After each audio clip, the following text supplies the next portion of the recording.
Kuidas kasvatab ema Märtrit?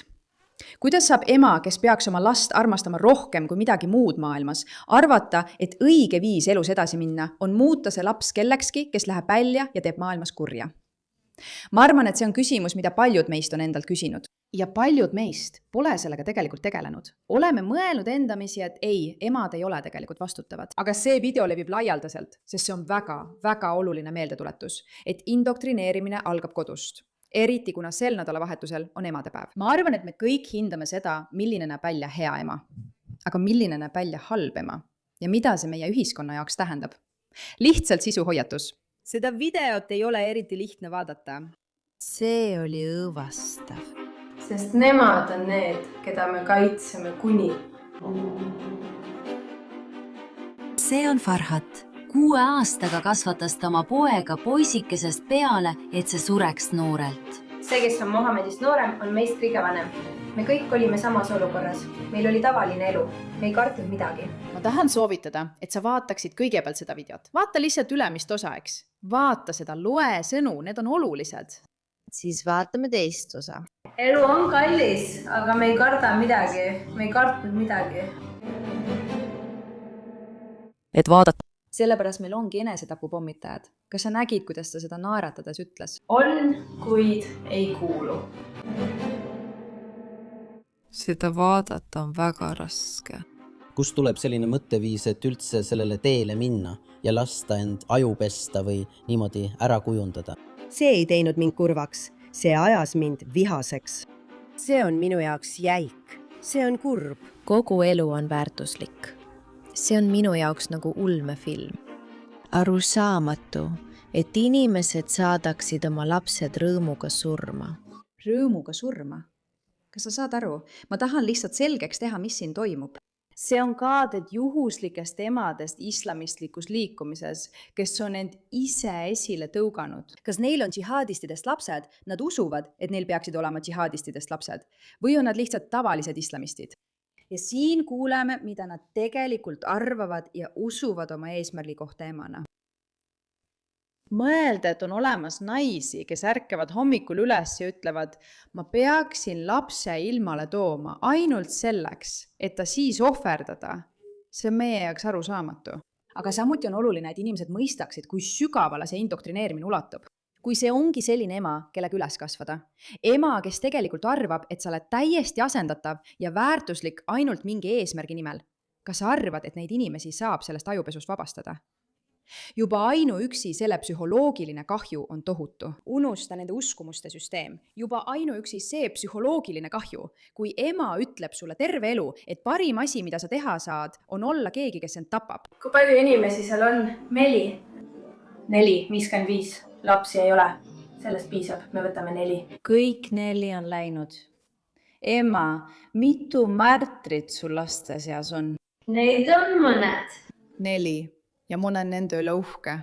Mul pole isegi ühtegi poega. Mul on ainult tema. See ongi kõik. See ongi kõik.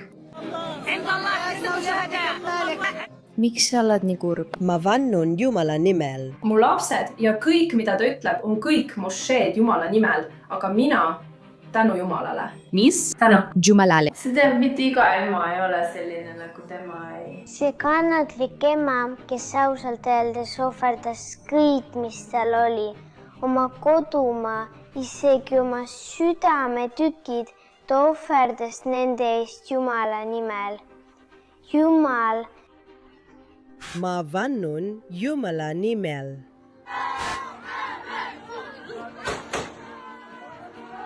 Mul on 1-aastane poeg, ainus poeg, keda ma ei kasvata selleks, et ta sureks. Ma mõtlen ainult tema armastamisele ja kaitsmisele. Ma tõin oma poja siia maailma selleks, et ta elaks nii pika elu kui võimalik. Et olla edukas, olla terve ja tuua sellesse maailma rohkem lahkust. Ma arvan, et me kõik mõtleme nii. Ja ometi vaadake neid kaadreid nendest lastest. Kangelaslik Märter, kes ausalt öeldes ohverdas kõik, mis tal oli oma kodumaa nimel. Te vaadate ajupesu. Need on väikesed lapsed, kes räägivad, et parim asi, mida ta teha sai, oli saada. Džihadistiks. televisioonis, jah, lihtsalt, et oleks selge. oma südame-verest, isegi nii palju, et ta ohverdas Jumala nimel. Vaata seda hirmu. ta ohverdas nende eest Jumala nimel. Sa vaatad seda kaadrit ja mõtled endamisi, kuidas see võimalik on. Ja siis saad aru, et just nii see võimalik ongi. Need emad on seal, nagu me kaotasime oma lapsed ja see on vastuolus kõige sellega, mida me oleme harjunud uskuma, mis tõttu, kui me ütleme, et meil on siin tõsine probleem, siis see ei ole lihtsalt liialdus. Indoktrineerituse sügavus, mis ei ühti meie väärtushinnangutega, on peaaegu hoomamatu. mul on 1-aastane poeg. Vastupidi. See kõik tuleb ajupesu tõttu. Ma olen väga tänulik oma tütre eest ja ei jõua ära oodata, millal ta sellest koolist ära saab, sest homne pole kellelegi lubatud tema eest. see, et lapsi kasvatatakse seda tegema ja seda imetlema, teeb mind hirmunuks. See peakski sind hirmutama. Et see ei lõpegi kunagi. lihtsalt see tõsiasi, et